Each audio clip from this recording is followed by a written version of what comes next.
ह्या बघून तुमका काय वाटता? भोपळो असं वाटतं ना, पण ह्यो एक वेगळ्या प्रकारचो चिबूड असा. जात वेगळी असा, थोडं दिसाक वेगळो असा. लास्ट टाइम मी काढले होतो तो असो ग्रीन ग्रीन होतो, असो हिरवो हिरवो पट्टा पट्टाचो. तर ह्या जातीचो ह्यो पहिलोच चिबूड आमच्याकडे आता पिकलो, तो मी आता कापतले.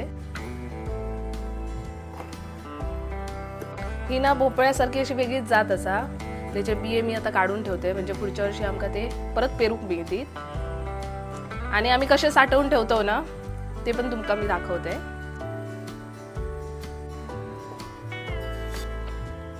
हे सगळे बिये काढून घेतलंय आणि आता चिबूड पण ह्यो मस्तपैकी फोडी बारीक बारीक करून घेतलंय. मी फोड खाऊन बघितलं, इतको गोड असा ना, साखरेची गरजच नाही.